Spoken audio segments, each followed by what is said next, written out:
வணக்கம் நண்பர்களே.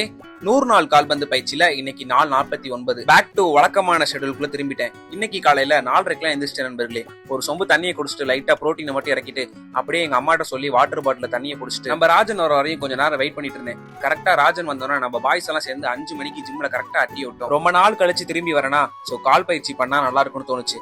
அதனால காலுக்கு தேவையான வார்ம் அப் அண்ட் ஸ்ட்ரெச்சிங் பண்ணிட்டு பிஃபோர் ஒர்க் அவுட்டுக்குள்ள போறதுக்கு முன்னாடி ஸ்குவாடு அப்புறம் லஞ்சஸையும் ஒரு செட் பண்ணிட்டு ராஜனும் எனக்கு லெக் ஒர்க் அவுட் தான் போறேன்னு சொன்னால அவனோட சேர்ந்து அப்படியே பயிற்சி ஆரம்பிச்சேன். லாங் பிரேக்கு அப்புறம் வரனால ரொம்ப வெயிட் புஷ் பண்ணாம நார்மலா தான் பண்ணேன். ஒரு ஃபுட்பாலரா இருந்து ஜிம்ல போயிட்டு என்ன பயிற்சி பண்ணணும்னு தெரியலனா என்ன ஃபாலோ பண்ணி வச்சுக்கோங்க நண்பர்களே. நான் பண்ற எக்ஸசைஸ் மேபி உங்களுக்கு யூஸ்ஃபுல்லா இருக்கும். வெயிட் ரொம்ப போட்டு அடிக்காம ஸ்லோ அண்ட் கண்ட்ரோலா எல்லாத்துலயும் ஒரு டச் அப் மட்டும் போட்டேன். இன்னைக்கு கால்பந்து பயிற்சி இல்ல நண்பர்களே, ஸ்ட்ரென்த் ட்ரைனிங் மட்டும் தான். வீடியோ ஃபுல்லா பாருங்க சொல்றேன். அப்படியே ஜிம்ம முடிச்சுட்டு ராஜனோட சேர்ந்து நானும் அப்படியே கிளம்பி வீட்டுக்கு வந்துட்டேன். அப்படியே கொஞ்ச நேரம் ஏரியா அட்டையை சுத்தி கொஞ்ச நேரம் வாக்கிங் போயிட்டு இருந்தேன். அப்புறம் தான் ஞான உதவி வந்துச்சு, கண்டென்ட்டுக்கு தேவையான வீடியோ எடுக்கணுமேன்னு சொல்லிட்டு அப்புறம் மாடிக்கு போயிட்டு கொஞ்ச நேரம் அப்படியே சுத்தி பார்த்துட்டு இருந்தேன். ஞாயிற்றுக்கிழமை விளையாண்ட கால்பந்து ஆட்டத்துல நம்மளோட கால்பந்து காமாவிங்க ஆயிடுச்சு நண்பர். அப்புறம் எல்லாத்தையும் செட் பண்ணிட்டு சூரியன் மாமா வரவங்களாட்டையும் கொஞ்ச நேரம் வீடியோ எடுத்து அந்த வீடியோ எடுக்க நான் பட்ட பாடு இருக்கே, அதை ஏன் கேக்குறீங்க. அப்புறம் வீட்டுக்கு வந்துட்டு ஒரு 9 மணிக்கெல்லாம் கிளம்பி ரெடி ஆகிட்டேன் நண்பர்களே. மேல சீக்கிரமாவே போயிடணும் போல, வெயில் ரொம்ப பொழக்குது நண்பர்களே. அப்படியே நடைய போட்டு பஸ் ஸ்டாண்டுக்கு போறேன். அங்க ஒரு சம்பவத்தை பார்த்துட்டு அப்படியே பஸ்ல ஏறி இன்னைக்கு நான் எங்க போய் இறங்கணுமோ கரெக்டா அந்த இடத்துல போய் பஸ் நின்றுச்சு நண்பர்களே.